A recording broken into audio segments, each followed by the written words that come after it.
What's going on, y'all? You miss our faces? Kind of figured you did. Either way, welcome back to another video podcast, and of course, for our Spotify listeners, just standard podcast of Historically Athletic, coming at you right as NFL free agency really has started to heat up. Apparently, Big J's trying to heat up in this vintage Bucks jacket. It looks good, man. Yeah, I know. Somebody special got it for me. Somebody sitting right next to me. Oh, aren't you sweet? No joke, though. Happy birthday, man. Thank you. Yeah. Yep, I definitely enjoy it. Nice vintage, Tampa Bay Buccaneer swag here. Looks kind of bright in that camera. I'm not gonna lie. It does. I know you can't really even see it. There he is. Oh yeah. Good old Bucko Bruce. Bucko Bruce. But yeah, today we're gonna go ahead and kind of dive in. There's been a lot of rumors going on, a lot of things going on with the NFL. Free agency just officially started. I think was it today or yesterday? And the trade winds are blowing for sure. Trade winds are blowing. Obviously, there's been a lot of big news over the last couple weeks. Teams are blowing money. That's for sure. That's for sure too. Yeah. So today's episode, we are a historical podcast. We like to talk more of the history as far as the game of football is concerned.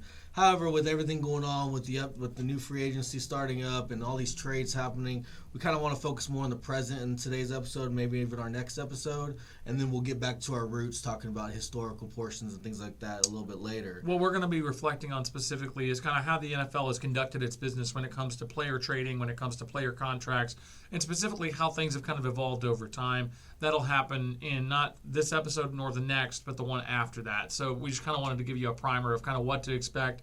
Because a lot of these financials and a lot of the way the NFL has conducted its business over the last 100-plus years has been very unique in how things have changed and how they've kind of changed their ways to kind of suit the players' needs and making sure that the collective bargaining agreement is in a fair spot for both the teams and the players themselves, which is absolutely not an easy place to come to by any means, as evidenced by Major League Baseball almost having a strike this year again. And I mean, CBA negotiations can be tough because players need to look out for themselves, but the owners are obviously in it to make money for themselves as well and make sure the team is profitable and they're doing what they need to do to keep surviving. So definitely fascinating in that aspect. But the main thing that Big J and I are focusing on today with this episode is all the movement with star players, specifically quarterbacks and other players around them. But really, the quarterback news over the past week and a half has just kind of been crazy. I don't remember hearing a news cycle like this in terms of movement, in terms of players coming back, in terms of just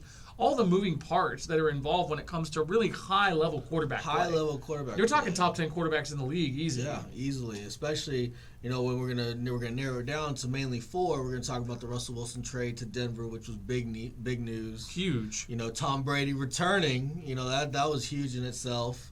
And then, you got Aaron Rodgers that just got paid with his new extension. And then, obviously, the biggest news is really Deshaun Watson and all the trade rumors. He's narrowed it down to about 3 or 4 teams. Yep. He's got the no-trade clause, so he's not going to be able to be traded to just anyone. So we're going to really dive into that more specifically in this episode right now. Yep. And then we'll probably get into a little bit more free agency frenzy talk in the next segment. There's been so much movement from player to from team to team, player to player. It's just been kind of nuts how quickly teams have conducted their business. It's very obvious the teams that have a plan, and it's also very obvious how many teams are kind of sort of panicking early because they want to make sure they don't miss out on the player that they've really targeted to improve their team, while also keeping in mind what they're doing when it comes to the NFL draft and how they're going to conduct their business there. So because that's another way you build through. Oh my gosh, yeah, it's huge. So I guess we should start with the news that really came out first, which was Russell Wilson being traded from the Seattle Seahawks to the Denver Broncos. And I think we've all known ever since John Elway retired and ever since Peyton Manning retired that the Broncos have really struggled at quarterback other than with those two guys. With Elway, of course, who won those back-to-back Super Bowls, and then with Manning winning that one Super Bowl title in Super Bowl 50. I mean, other than that, Denver's been they kind of sold out. They kind of sold out to get Peyton in there, and obviously it worked. They got the Super Bowl. They went to 2 Super Bowls, and they got one of them. But, that's kind of what it was. They went back to kind of ground zero, figuring out how they're going to build the quarterback through draft, through free agency. And nothing's really stuck. Nothing's really, come about. I mean, even Teddy Safe Hands Bridgewater. I mean, with the roster that they have with Sutton and with Judy and Patrick and Obviously, Noah, and Javonte Williams, that rookie out of North Carolina. Now, granted, they had to trade away Noah Fant to get this deal done, but what was Seattle's haul, and what exactly was exchanged? So there? this was a huge haul. It was for a Seattle. doozy. I mean, Russell Wilson, obviously one of the top quarterbacks in the league, been that Super way Bowl for a champion, while. Super Bowl champion, so forth and so on. Changed life for Seattle. Moving to Denver now, and it's going to be a big deal for Denver. So in the trade, Denver receives Russell Wilson and a 4th round in this year's draft. But what they had to give up, I mean, it's a loot. They had to give up 2 first-round picks, so this year's first, next year's first. They had to give up 2 second rounds this year's and next year's, and including a 5th round in this year. So they gave up, 5 total draft picks? And in pretty good slots in the... Good players as well, because, they also gave up Noah Fant, that tight end that we were talking about, athletic young kind of stud, yeah. And then Shelby Harris, that defensive tackle, who's really a stalwart. He's a space eater. Yeah, I mean, he's in there. And then Drew Lock. Obviously you're getting Russell Wilson. You have no need for a young quarterback that could need developmental progress. And so obviously they send him over to Seattle, see what Seattle can do. Which makes a lot of sense. And truth be told, if I'm looking at this just from just a general point of view, you can never really judge trades when they immediately happen in my eyes because you have no idea what those draft and you really can't even judge it a year after the trade unless Denver wins a Super Bowl next year. There's no way you can judge this trade. You can't do it yet. I mean, everybody loves these hot takes and hot sports opinions when it comes to this, and I mean we'll give ours here too, just so you at least know what we're discussing. But I mean, truth be told, I never, even when your quarterback's 33 years old, I never think it's a good idea to get rid of your franchise. Of your franchise quarterback. Oh, okay. I mean, I understand that Russell, just based on how things had kind of been communicated out of his camp with regards to the Seattle situation, you could kind of tell he was getting a little bit irritated with the lack of protection. But some of that had to do with his style of play. It wasn't just the O-line's fault that he was getting sacked so much. Yeah. Some of that was his style of play, but I mean, Schneider and Carroll. They had the whole debacle last year where, the top 5 places that he would want to be traded to if that came to it. So you could kind of see a little bit of the writing on the wall. Like, at some point, somebody was going to have to go if it was going to be him or And Pete then Carroll. He was hurt a good bit last year for the first time in his career. But I got to tell you, I mean, the guy still has plenty of good years left. Mm-hmm. I think he's going to unlock a lot of things for that Denver offense. He's a leader. He knows how to win games.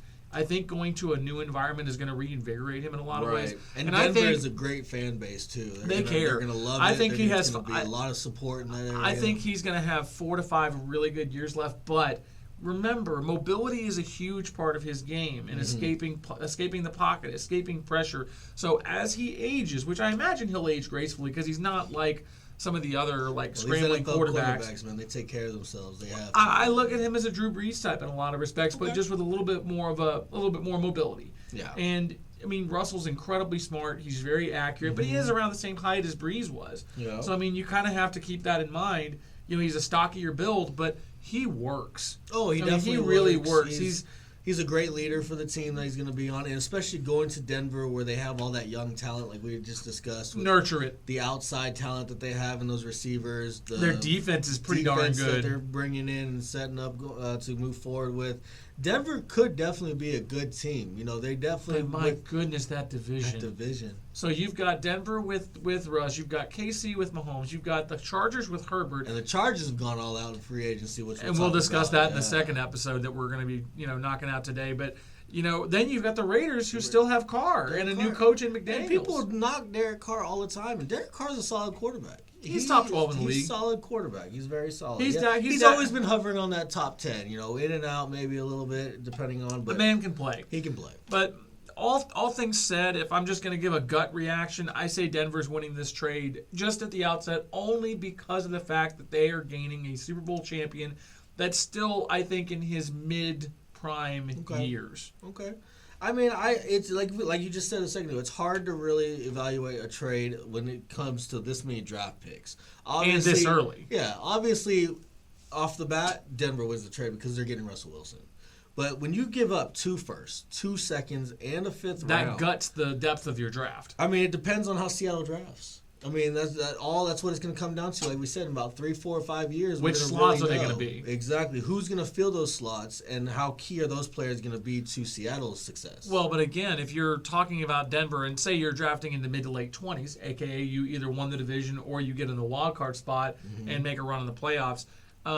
If those are in the mid to late 20s or potentially in the 30s, I mean, Seattle is looking at picks in the late 20s and the late 40s. I think 40. I think in the second round it's the 40th pick. So I think they got it's a top 10, right? I think that'd be a top 10 pick in the first round. At least in this particular draft. But I'm saying the next one, if the Broncos progress, next year, I'm talking next year. I should have been a little bit more clear on that. But yeah, because if Russell Wilson they do go, but this year, a wild card, something like that. But this year, I mean, they could, if they really wanted to. I mean, they could take Pickett. But I mean, I don't think anybody's really enamored with this quarterback class. Yeah, it's just kind of. But then again, but that's they got Drew Lock in there too, so you can really start that. He needed a fresh start. He needed a fresh start. So we'll see. What was the next thing that you had on the docket? So obviously the next big news, that just came out 2 days ago, something of that nature. Tom Brady. I mean, he retired for all of 40 days. He did not care at all that the NCAA women's tournament bracket was being released. What an attention! What an attention all that attention from everyone else. And have you seen all the freaking memes? Oh, dude, all of these. The one where he spent 40 days with his wife and kids at home and realized he needed to go back to work. It's funny to laugh at all this. We don't really know what happened behind the scenes. All we can really speculate on is how he went out and how the retirement announcement came.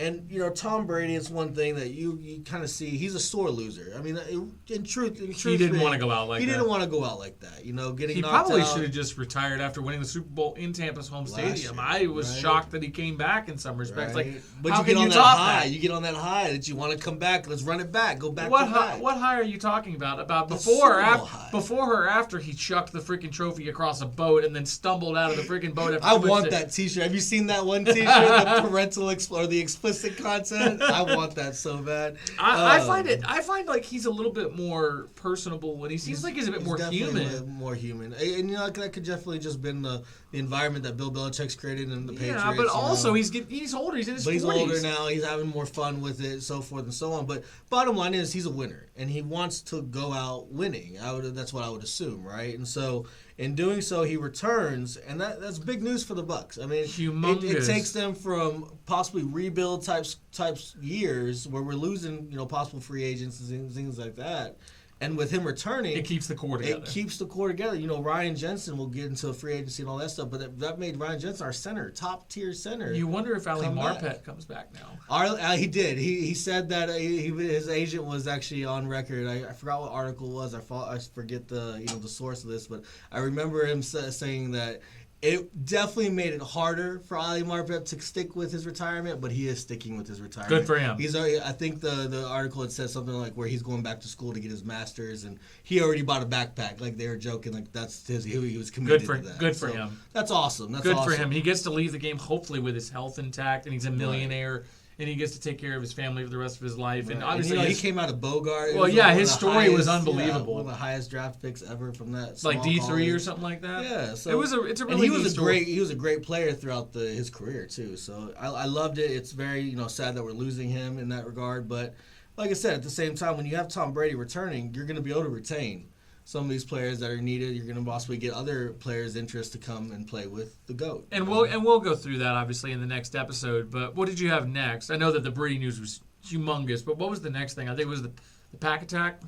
So the next big is Aaron Rodgers. A-Aron. That's the big deal here. He just came out. His news broke, like, what was it, last week, where he was going to get a possible $200 million thing. He came out. Kind of disputed that, refuted it, and all that. But it then, still reset the quarterback market. Yeah. It was insane. So it comes out, it's an actual extension to his already current deal, which was a 2-year deal that he had left on his contract. It's a 3-year extension with $150 million fully guaranteed, making $50 million a year, basically.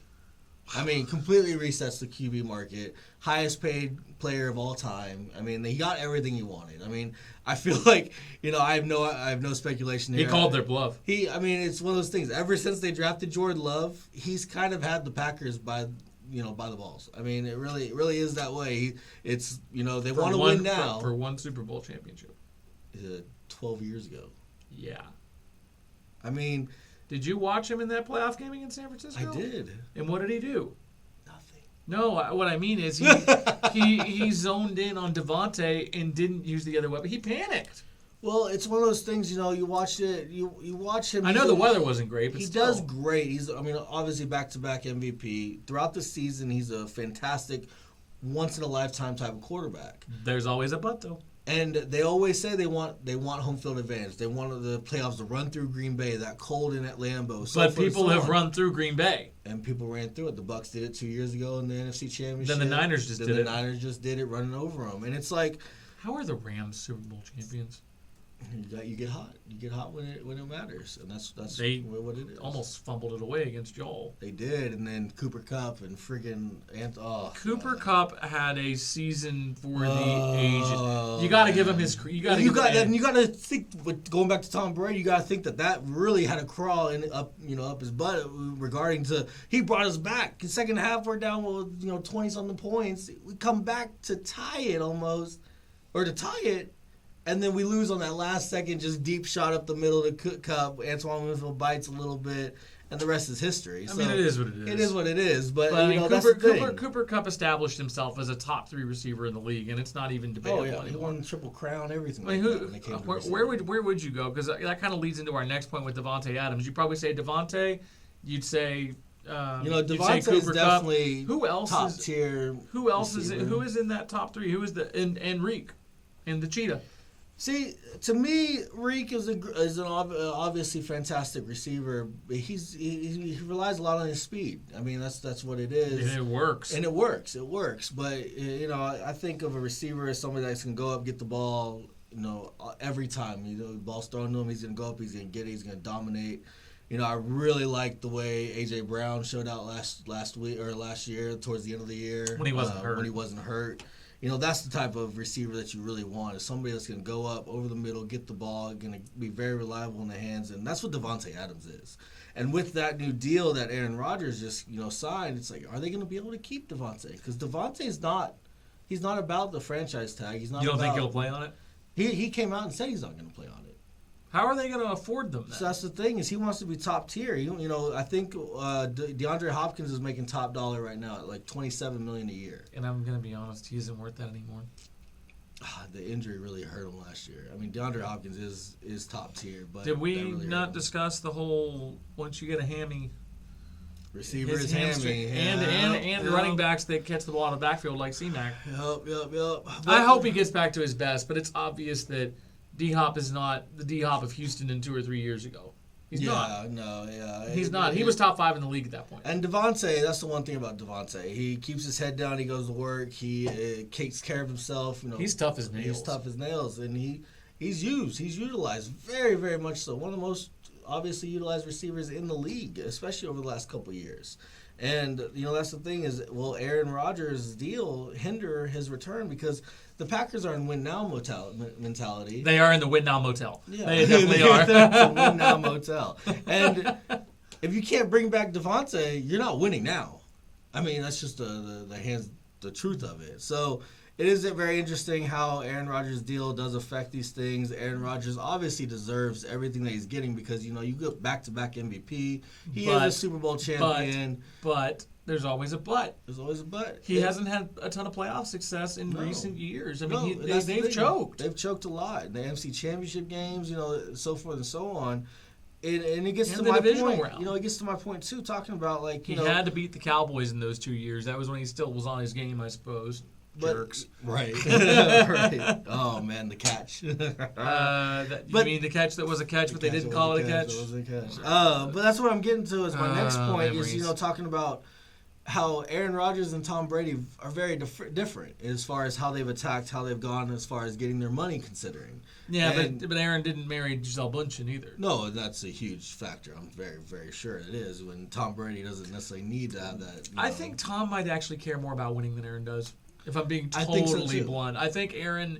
And Aaron isn't. That's where you put your money where your mouth is, and that's what Tom Brady does. He's won 7 Super Bowls because he was at one point the highest paid quarterback and the highest paid player, yada yada. But Tom understood the fact that you need players around you, just like to make you better. You can't play defense, you can't play special teams, and where the Packers lacked severely last year. Special teams. And then they lost Zadarius Smith to free agency, which we'll discuss in the next segment. And so forth and so on, you need to fill these holes. Well, can they fill those holes with a big deal like this for Aaron Rodgers? Like I said, rightfully so. He deserves it. He gets what you're sowed, basically, for what he's done. But you got Tom Brady, who's returning on a 1-year, $25 million contract. That's half the money. That $25 million is going to go to other players. It's going to help the Bucs possibly, go back. But we'll see how it pans out. I mean, it's definitely going to be interesting to see how that develops. But I think the last one, and the thing that I quite frankly think is the most intriguing thing, and there's a lot of layers to peel back on the onion when it comes to this particular situation, because ogres. Once Deshaun Watson had his case, when he wasn't indicted for criminal charges after all the parlor massage, all the stuff, all with the massage people. I'm not going to get into the legalities of it. I don't know a thing about it. He is still facing civil lawsuits in that regard, so there's no telling if there are going to be suspensions later on. However, that really did open up the floodgates for these NFL teams who are really in need of a quarterback. And he's a top-flight quarterback. He's a top-flight quarterback. When he's playing, you go based off his stats from 2 years ago when he was in the league, top 3, top 5 easy. I mean, easy. So, I'd say more top 10 just because he hasn't had a ton of playoff success, and I'm talking about pure talent-wise changing an organization. I'd say top 10. Top 5. I wouldn't say top 5. I'd say top 10. I would definitely say top 5. But what I'm going to say is that the teams that are going after him, and just correct me if I'm wrong with these, you've got the Falcons, you got the Panthers, and you got the Saints going after him now, all in the NFC South. All quarterback-needy teams. Don't like it. Oh, whatever. You have the GOAT. Don't worry about it. Now, after the GOAT retires, whenever the heck that happens, who knows? He'll play till he's 50 for all we know.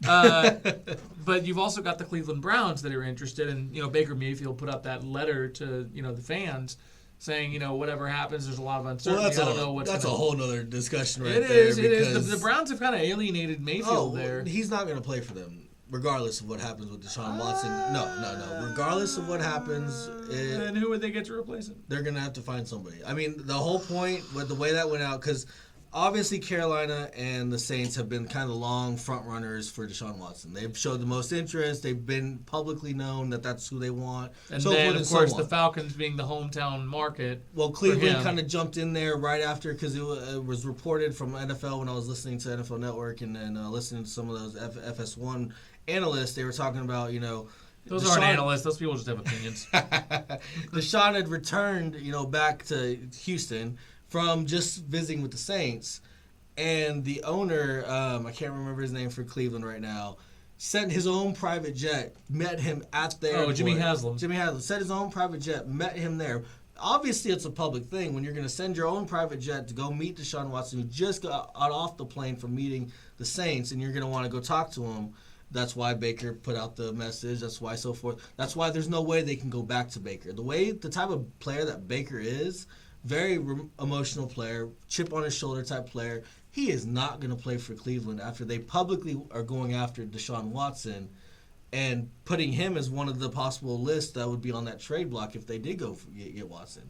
There's no way if they lose out on Watson, Cleveland's going to have to go a different route with the tight or with the quarterback position because Baker's time in Cleveland is pretty much done, and I am 100% certain of that. But I'm not.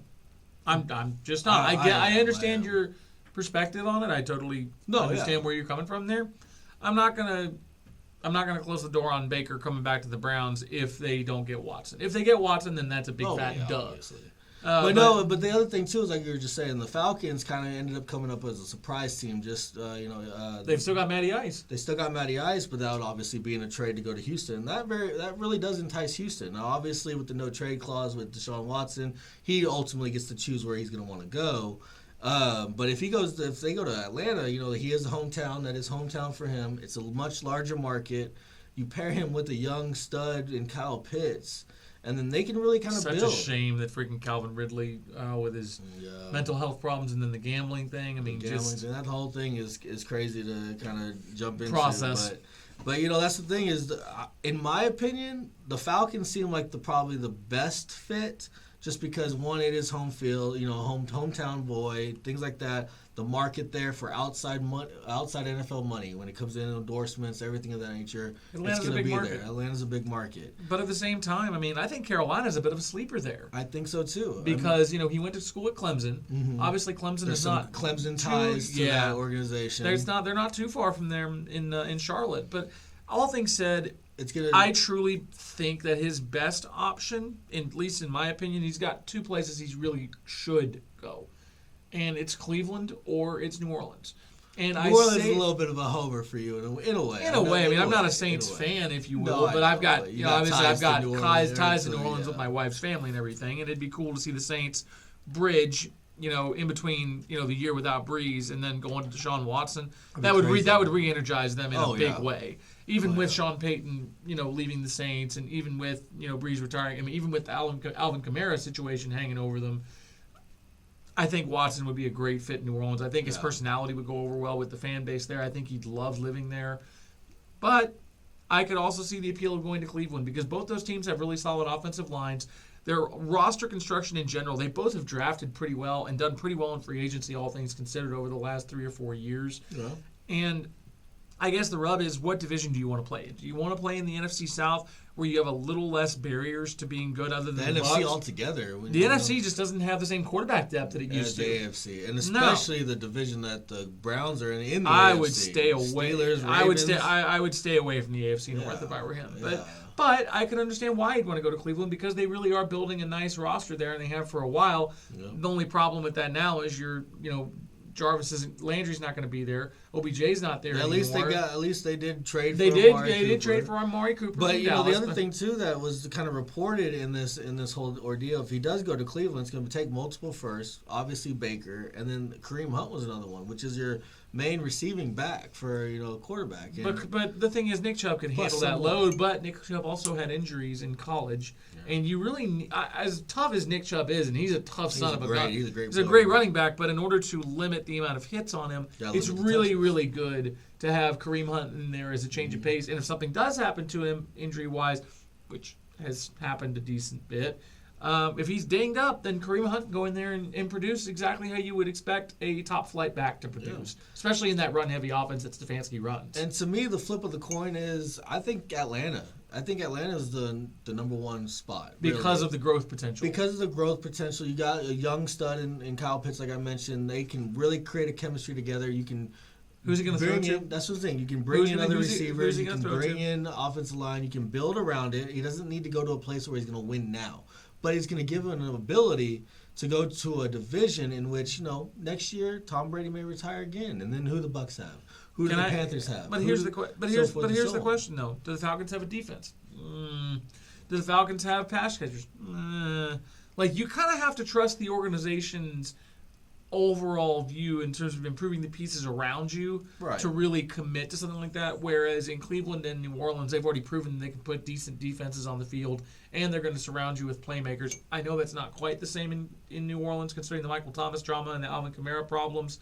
So there's uncertainty everywhere you look. Yeah. There's not a perfect situation out there for him. No. I mean, and it's all going to come down to if they want to send him to Dallas for Dak, I'm not going to stop them. Right? That'd be great for you guys. But that's the other thing, too, is for Houston, that'd be a great deal for Houston if he goes to Atlanta, because then obviously you're going to trade Matt Ryan to Houston. And you're getting him out of the conference. You can revitalize Matt Ryan. You're getting Deshaun out of the conference, so you're not going to have to play him.